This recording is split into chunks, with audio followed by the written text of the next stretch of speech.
सोमवती अमावस्या या सोमवती अमावस एक ऐसी अमावस जो सोमवार के दिन पड़ती है। सोमवती अमावस्या का हिंदू धर्म में अत्यधिक महत्व है।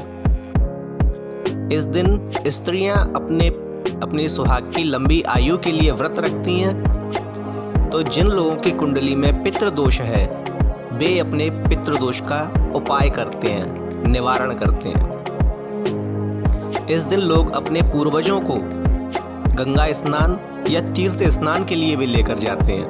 यही महत्व है सोमवती अमावस्या का दिन गंगा स्नान का, नर्मदा स्नान का या किसी पवित्र तीर्थ के स्नान का, तप का, दान का अत्यंत ही महत्व है। इस बार सोमवती अमावस्या श्रावण मास में पड़ रही है, जो अपने आप में ही अत्यधिक महत्ववान हो जाती है। श्रावण मास में भी यह मल मास में है और मल मास में पड़ने वाली अमावस्या अपने आप में ही करोड़ों गुना फल देने वाली होती है। मैं DRX संतोष सिंह परमार अपने YouTube चैनल पर आप सभी लोगों का स्वागत करता हूं। अगर अभी तक आपने हमारा चैनल सब्सक्राइब नहीं किया है तो कृपया उसे सब्सक्राइब कीजिए और अगर हमारा वीडियो आपको अच्छा लगे तो इसे लाइक कीजिए, शेयर कीजिए और कमेंट कीजिए। तो दोस्तों, इस बार सोमवती अमावस्या कब पड़ रही है?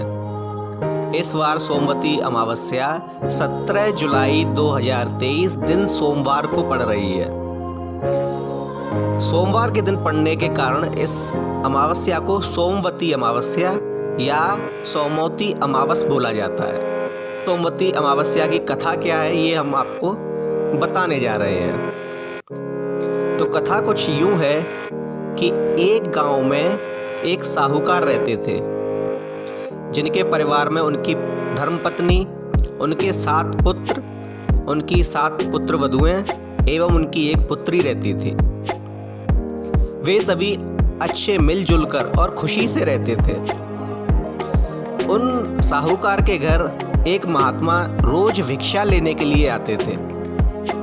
जब उन साहूकार की बहुएं उन महात्मा को भिक्षा देती थीं तो वो ले लेते थे, लेकिन जब उनकी पुत्री भिक्षा देने के लिए जाती थी तो वो कहते थे कि बेटी तू सुहागन तो होगी, लेकिन तेरे जीवन में संकट बहुत हैं, कष्ट बहुत हैं। जब उन्होंने कई बार ये बोला तो साहूकार की पुत्री को चिंता होने लगी और चिंता में उसका शरीर घुलने लगा।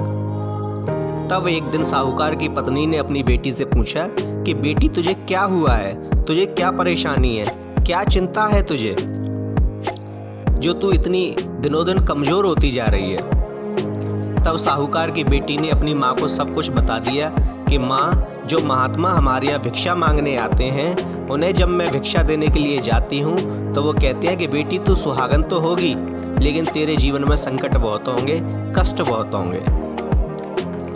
तब साहूकार की पत्नी बोली कि बेटा इस बार भिक्षा देने जाओ, तब मैं भी छुपकर ये बात सुनूंगी। अगले दिन जब महात्मा जी आए और साहूकार की पुत्री भिक्षा देने के लिए गई तो साहूकार की पत्नी छुपकर सुनने लगी। तब महात्मा जी बोले कि बेटी तू सुहागन तो होगी, लेकिन तेरे जीवन में कष्ट बहुत हैं, तेरे जीवन में संकट बहुत हैं। तब साहूकार की पत्नी सामने आई और बोली कि महात्मा जी आप ये क्या कह रहे हैं, आप मेरी बेटी को अभिशाप दे रहे हैं। तब महात्मा जी बोले कि नहीं देवी, मैं तो इसका भाग्य बता रहा हूँ। तब साहूकार की पत्नी बोली कि महात्मा जी अगर आप इसका भविष्य देख सकते हैं तो कृपया बताइए कि इसके संकटों का निवारण कैसे होगा। तब महात्मा जी ने साहूकार की पत्नी से कहा कि यहाँ से कई कोस दूर एक गांव में एक सोना धोबिन नाम की स्त्री रहती है। वह सोमवती अमावस्या का व्रत करती है। अगर वह अपनी सोमवती अमावस्या का व्रत का फल आपकी पुत्री को दे देगी तो आपकी पुत्री का भाग्य बदल जाएगा। यह सुनकर साहूकार की पत्नी सोना धोबिन से मिलने के लिए उसके गांव की तरफ जाने लगी। साथ में उन्होंने अपने पास एक कच्चा घड़ा रखा हुआ था। चलते चलते जब दोपहर हो गई तो साहूकार की पत्नी एक वृक्ष के नीचे आराम करने के लिए बैठ गई। उस वृक्ष के ऊपर एक गरुड़ पक्षी का घोंसला था। उस घोंसले में उसका बच्चा था। एक सांप उस बच्चे को खाने के लिए उसकी तरफ बढ़ा जा रहा था। यह देखकर साहूकार की पत्नी को उस बच्चे पर तरस आया और उसने उस सांप को मारकर वहीं उस घड़े से ढक दिया। जब गरुड़ पक्षी वापस आई तो उसने देखा कि जमीन पर खून पड़ा हुआ है। उसे लगा इस स्त्री ने मेरे बच्चे को मार दिया।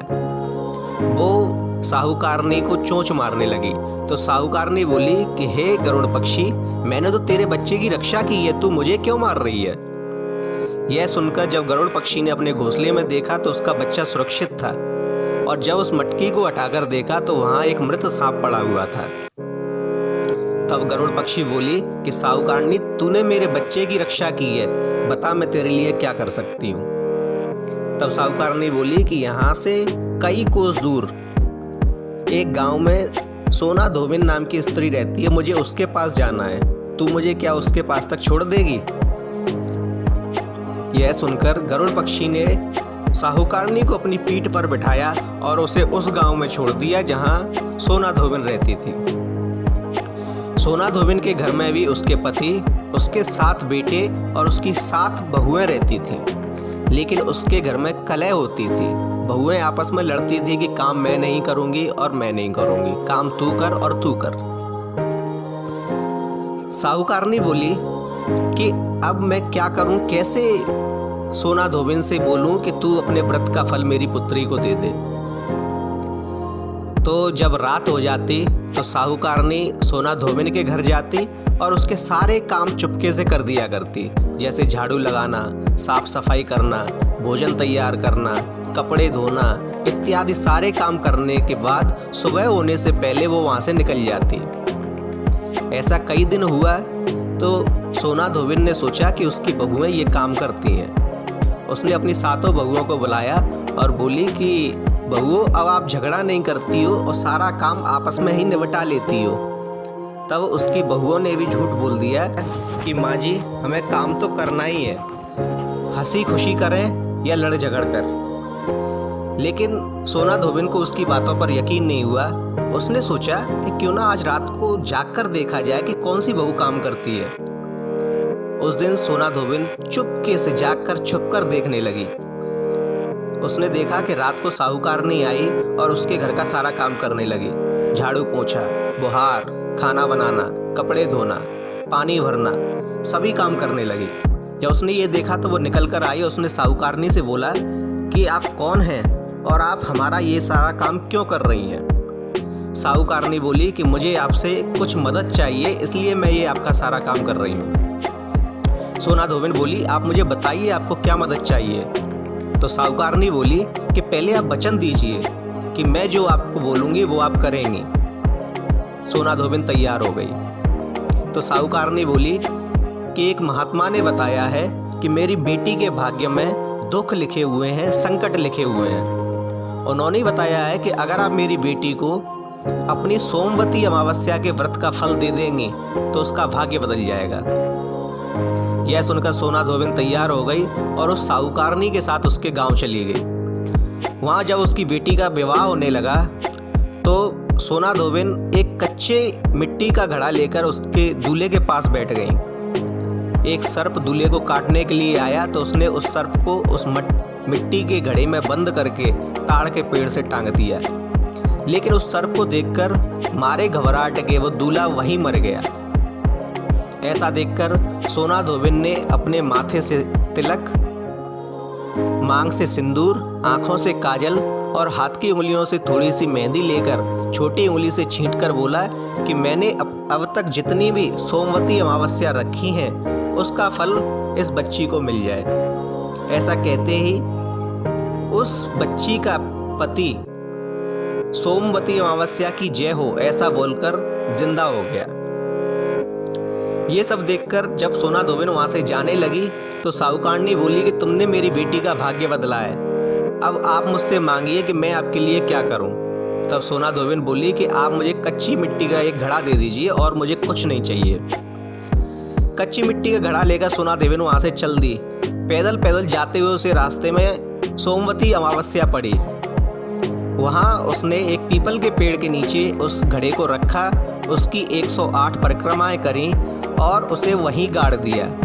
इस प्रकार अपना व्रत पूर्ण करने के बाद वो अपने घर पहुंची तो उसने देखा उसका पति मरा पड़ा है। जब उसने ये देखा तो उसने अपने माथे से तिलक, मांग से सिंदूर, आँख से काजल और हाथ की उंगलियों से थोड़ी सी मेहंदी लेकर उसे छोटी उंगली से अपने पति पर छींटा और बोली कि जो सोमवती अमावस्या मैंने रास्ते में रखी उसका व्रत मेरे पति को मिले।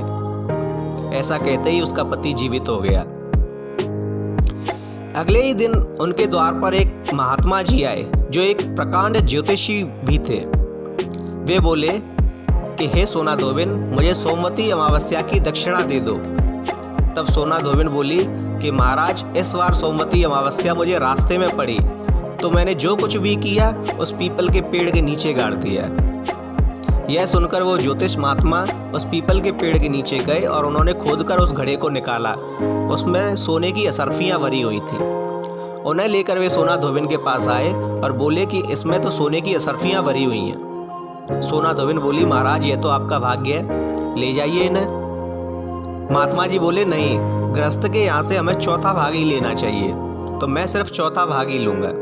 ऐसा कहकर उन्होंने चौथा भाग लिया और वहाँ से चल दिए और पूरे गांव में कहते जा रहे, सोमवती अमावस्या की जय। जो कोई भी सोमवती अमावस्या का व्रत रखेगा, इसकी कथा को कहेगा, सुनेगा या हुंकारा भरेगा, उसके जीवन के सारे कष्ट भगवान समाप्त कर देंगे और उसके जीवन में सुख, समृद्धि, धन, ऐश्वर्य भर देंगे। इसके अलावा जो सुहागन स्त्री इस दिन इस कथा को सुनती है या कहती है या व्रत रहती है, भगवान उसके पति की आयु लंबी करते हैं। दोस्तों, आपको ये कथा कैसी लगी? अगर अच्छी लगी तो कृपया हमारे वीडियो को लाइक कीजिए, शेयर कीजिए और एक कमेंट अवश्य कीजिए।